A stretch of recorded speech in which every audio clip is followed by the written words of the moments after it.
Okay, folks, I think we are live with Quantum Leap here. And Corey, do you see the clearance there for? Yep, I do. Okay, very good. My name's David, and this is Corey. And I was just saying this is going to be our second to last show for this season. And if you're new to the show, we talk about business development stuff, networking, how to really grow your business as a small business owner. And Corey actually specializes in partnerships and collaboration, and that's one of the themes we're going to talk about today. But Corey, if you don't mind just introducing yourself and just telling us a little bit about what you're looking forward to in our discussion today about collaboration and networking. Yeah, so I am Cory and I, and I am the business partnership coach. I have created what I call the partnership operating system, which is this is a methodology around helping partners operate better as co-business owners, and that can mean a lot of different things. It isn't necessarily always ownership, but want to be owners, and collaboration is a big part of that. Collaboration, being able to collaborate together takes a lot of willingness to understand and respect the other rather than try to drive things or defer or up, hold back expectations is one of the biggest problems is because it leads to resentment. So when we look at, and then networking, it's the same kind of thing. It's just an early form of collaboration, introducing each other and understanding each other and what each other does. And I think that a lot of times we get too easily into the trap of like, oh, you say you do this, that means I already know who you are and what you do. So, and that it kind of ends the collaboration right there. Yeah, and well, we have some more to say on that. I think, Yeah. I'm really grateful for our collaboration actually on our podcast. It's been over 5 years now, I believe, on the air. So, um, it does take a certain level of connection and how to make those collaborations work. I just think of going back to the beginning.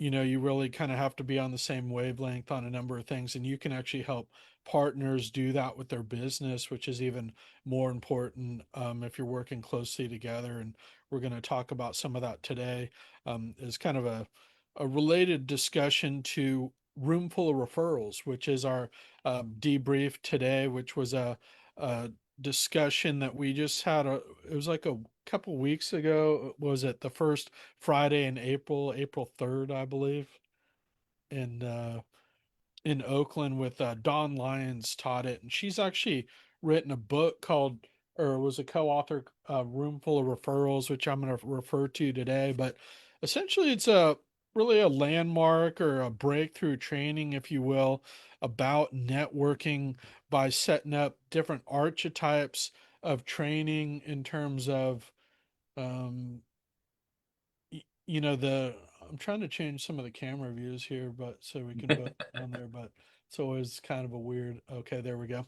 Um, Setting up different archetypes so you can really be more effective and efficient at networking in a room, and it really helps you set up all these kind of different techniques for how to network, how to treat different people depending on their style. And Dawn is really a expert networker, and you actually taught the course for a long time, Corey, in a little bit different fashion. I did like her setup and some of the things she did that was new to than when we took it, which was a little bit more smaller, intimate gathering. But I gained kind of an equal amount in both the trainings. But what was your reaction to the training, and what did you like about that? The way Don set it up on the third there. Um, it's been a while since I've attended one of her programs. I mean, I think it was well before the pandemic, so that's almost 7 years probably, and maybe longer because Ascentive pretty much does. We left Ascentive in 2018, and I'm not sure. I feel like she just didn't even present it much for a few years, maybe in some areas of the Bay Area, and of course now she's doing more of that. So it's great to see. I mean, and she kind of stuck to the traditional program. I don't think anything has really been changed up, and it's not the kind of thing that does change much, which is good. So it's always it's one of those things that we always talk about. It's a 4-hour training, but you're only going to remember about 10% of it. So do it over and over again, and you'll become better at it. It is a skills based interactive program. It's not something. It's not a lecture, right? It's not a lecture where you take notes and then try to implement some things. It's more of a experiential workshop.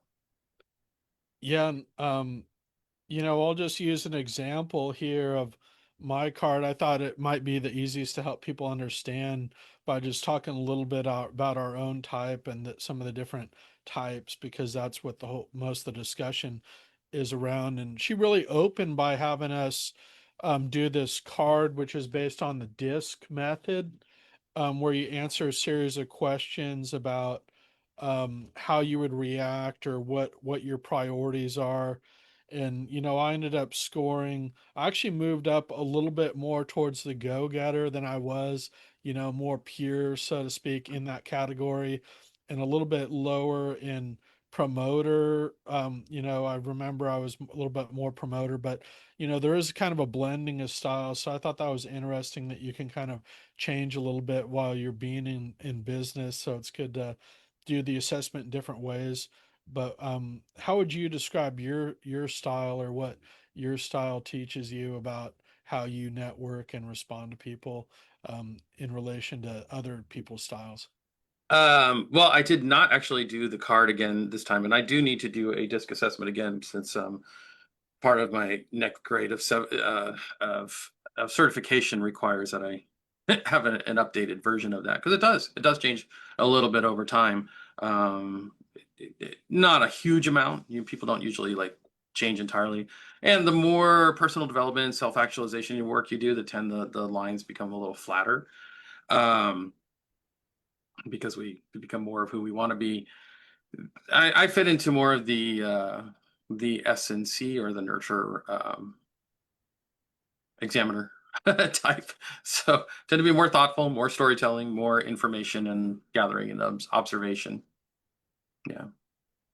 Yeah, and kind of a quick hand way that I used it when I first did the training with you, it really transformed how I sell to Hmm. people, because if I'm going for a go-getter, so to speak, I was thinking I was a promoter, go-getter. You don't need to sell them too much. It's more about not, they're kind of either going to buy or they're not based on how you approach them. So if you kind of approach them a little too timid and oversell them, they're probably going to walk away before you even have a chance to network with them. And I thought that was interesting in that room, how she set us up, that we each joined our own categories. So we got to see who was what based on people we already know. We knew a lot of the people in that room. And then she actually demonstrated, the different body language and the kind of different clues, kind of how you did in your first one, which was even more intimate based on handshake. And I don't know if you mind talking a little bit about some of the body language, about how you tell who's who. Yeah, I think once you've done this course, and if you've done it multiple times, you start to recognize um, those features in people pretty quickly. Body language and style, right? It's a little easier on women usually, but surprisingly, it's not that difficult with men. How people hold their eyes, right? And eye contact for the go-getter style is usually pretty strong, right? They don't drop eye contact. Whereas people in my categories typically do not hold a lot of eye contact, um, and because it feels dominating. Um, so in handshakes, same thing. The on one side it tends to be more aggressive or energetic. On the other side it tends to be more warm, more friendly, or perfunctory. If you're the C, it's like, okay, this is a task, I'm gonna get it over with. And it's a polite thing to do, but it isn't necessarily like something you have to do in a fashion that is more than just what it is. Um, though you'd be surprised at how much fun sometimes the C's put into it. So you always have to look for those little things. Like I have a friend who knows like 130 different ways to tie a tie. He's definitely on the C side of things. And so, you look at his tie and you think, oh, this might be a promoter because he's got that tie. But no, he's just doing something that he enjoys expressing his knowledge. And it's different every day, right? Um, so we look at those things, and we know that people are a blend of all these different styles. But what you're really looking for is that where they present the most, because that in many ways, and I think in networking, is a stressful situation for pretty much everyone. When you're introducing yourself to a stranger, there's a little bit of stress there. It's just natural in the human psyche. Even if we enjoy it, even enjoyment can be stress, because we don't know what's going to happen. It's uncertainty. And so what I love about this program is, in the networking environment, we tend to be our most dominant style. And that's what this program teaches us, is to see that. So you'll see people really kind of displaying their style um, in the networking environment. It may change, as you get to know them, right? They warm up and they can become an expression of more of their styles. But yeah, so what were you saying? So how do you look for that in their body language? It comes through, and I can't explain it all, but it comes through pretty quickly. Yeah, yeah, I'll give just a quick hand version of each of the Yeah. types just because we've kind of focused on a couple key ones. I mean, the go-getter, which I've focused on because I do video and I find that most go-getters are the ones most amenable to video. So it helped me kind of refine my target audience. Also promoters and go-getters, so that's kind of my bread and butter, whereas the others will do it, but you got to sell it more in a little bit different way, with data, take a little bit more time, maybe do a few more meetings. And so that's one way I've used it. But a go-getter, a hustling entrepreneur, enterprising type of person, the go-getter would be equivalent of the D in disc. And they're very results oriented, driven, fast paced. They have a get it done now attitude. And then a promoter is an active supporter, someone who urges the adoption of or attempts to sell or popularize someone on or something. The promoter would be the equivalent of the I in the disc language, which, so I have strong promoter qualities too.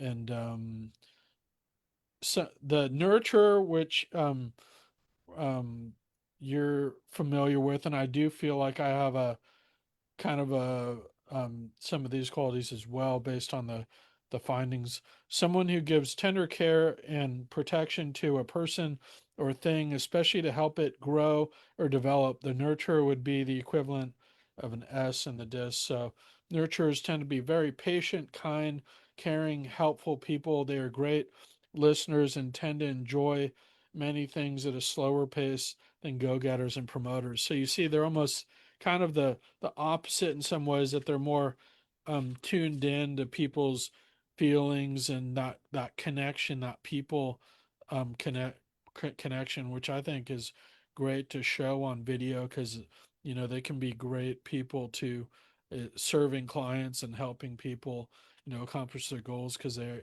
tend to be more caring, I think. um, the last person, the examiner, and I'll let you add anything to this. I just wanted to give people kind of a flavor for all these four things.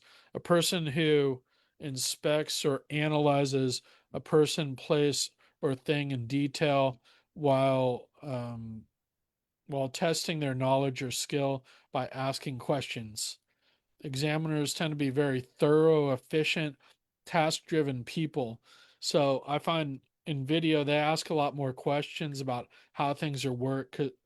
They're more kind of like not just get the video done yesterday, but it's like, how's this all going to work?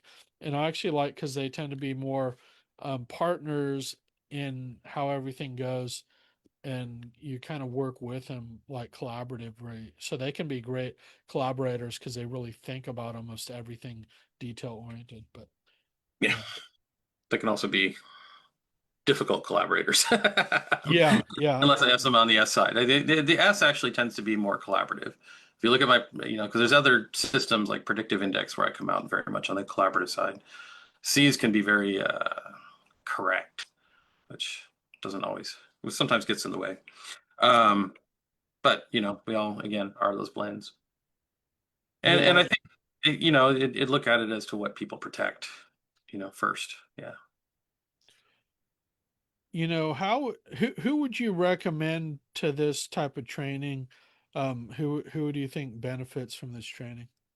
I'd say anybody who's in business. I mean, it's not just for networking. It's called Room Full of Referrals because that's what Dawn is about, is, referral marketing and, getting collaborating with people on a networking basis. But it also applies to, I guess what I really love about it is I've studied DISC and we do a lot of DISC programs, but the way she divides people up and shows you again makes it the experience. It's a kind of experience we do not get from just taking DISC tests and reading DISC profiles.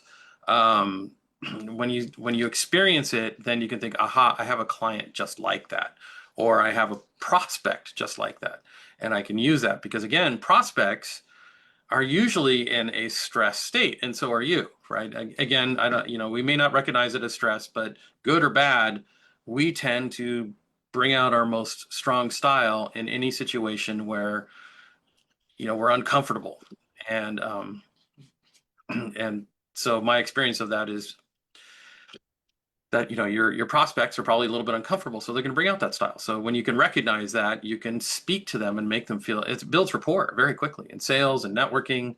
I mean, that's the word, right? That's what we want. We want rapport because then people say yes, or we get a firm no, which is sometimes just as good as, so we can get out of there and go on to the next thing. Yeah, Yeah. yeah, well put.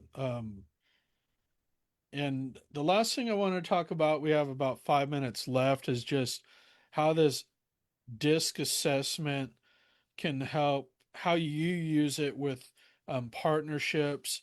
And also, it can be, not even a formal partnership in your business where you're kind of 50% owners, so to speak, is kind of the legal definition. Where there's some other, but really, if you're collaborating, for Yeah. example, David Toman and I are looking at a collaboration. It kind of stalls out in various areas. A lot of times that's due to kind of trust and bandwidth and not being on the same page, and it being taking a lot of coordination to kind of work that out better. But how would you say you generally can go about helping these people, whether they're in a formal business or they're looking for maybe more collaborators? I do think marketing and networking is kind of a team sport in a lot of ways, as we found from B&I being one of the most successful networking organizations, largely because Yeah. of collaboration. Yeah. What this does is it's a communication and inspiration tool. It doesn't solve everything. I use other tools in working with partners for that, but what it does do, and I'll give a couple of examples. I am an S. I tell stories. I give a lot of information. My C side tends to be, I mean, I also have a kind of a big brain and it just absorbs a lot. So I love to tell all these things. I've had partners who do not want that kind of detail from me, and yet I am kind of just motivated to give it. So one of the things I do is when I was saying typing an email to my partner is I would write out all my thoughts and then I would just summarize that in one line and send that line to her. Now I have all my thoughts ready to go. If she wants to know, I can send that, but usually she did not. Um, if she needed more clarification, I would have to summarize a little more. But I think that that's how you learn to deal with people. And then sometimes I have to say, look, I need a little more information from you. I know you want to be just direct, but you can't just say this without giving me a little bit of warmth, or detail. So we also learn to step up and speak for ourselves, right? This is my need. You have your need. We have to come somewhere meet, in a compromise there, and ideally in a good way. And sometimes if our needs are really strong in those regards, like somebody's a very high S and somebody's very high D, is it's going to be a lot of potential conflict. Then we have to learn to not express it as a really like I really need this and you have to agree with me. And I've run into that, right? And that's where sometimes that high S or that high D needs to find some outside support, somebody in between who can kind of mediate that even in a partnership, right? Could be an employee or an operations person or a consultant or even me. Um, but it's just so strong that neither one can really effectively deal with the other when there's stress. Um, so that's a good example. And I just actually was working with somebody like that who's completely on the opposite of her collaborative partner, not a partner in the business, but a collaboration similar to what you're talking about, but it's very, tied in monetarily. And and so I was giving that person some advice on how to deal with this collaborative partner, because that collaborative partner says and does things according to his needs and wants. And I gave her some tools to kind of like check him on that, right? If he's saying, I want to, build this whole new system because I can do it better than what other people do it, which is something a C would do, say, okay, well, give me, a fully detailed outline of how long that is going to take, not just off the top of your head. And that will often put a check on somebody and kind of slows down their needs and makes it better for collaboration, right? We tend to fall into our styles and do things that the other person can hold us more accountable. And so this gives us that tool to do it in a friendly and respectful way, right? It's like, okay, you say you can do this, and I'm not gainsaying you. I just want to know if it's really true that we can. Yeah.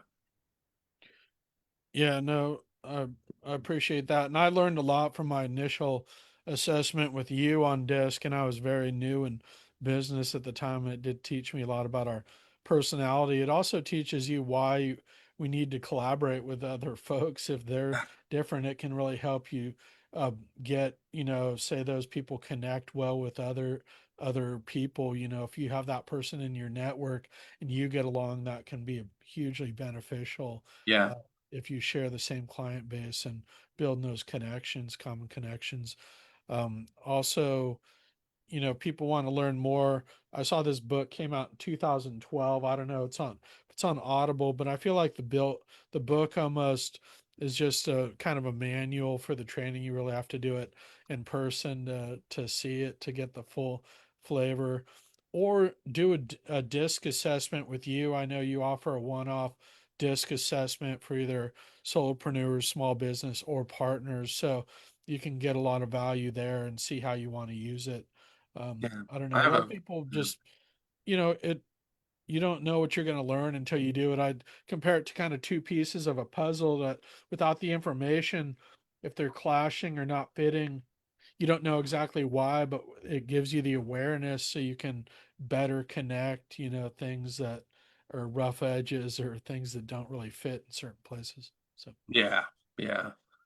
Yeah, no, it's the tool I have is actually what Don originally worked with Dr. Tony Alessandra as part of the system, and he created the Platinum Rule, and it has a platform called Assessments 24/7, and it's really very disk-based, so they have some other tools around that, and so I've certified in their disk system, and anybody who takes a test gets like a 40-page report and a lot of great knowledge on how to work with other people who are in different styles, how to recognize them. And basically, it's like the whole class in a report, um, and a little more around work and behaviors versus networking, but that's just the way it is. And then, um, I can do the stuff around networking for people, but yeah, no, it's a great tool. I encourage everyone to have that. And then there's also, you can take DISC tests online. It's just the shorter it is, chances are the less likely it is to really give you, a true picture. yeah, very good. Well, we are at time here. I'll put the links to you. If people want to learn more, feel free to reach out to us. We're happy to share what we know. This book also, you can buy it on eBay as a used copy. I actually have a personal note to somebody who, to Holly C at the top, Don Lyons. So, um, I love you can get some great books on eBay there. So, we're going to leave it there for today. We do have another guest coming right up, but I'm gonna stop the share. That'll be our separate broadcast coming to you in a few minutes. Signing off for Quantum Leap, and we'll see you next week. Thank you.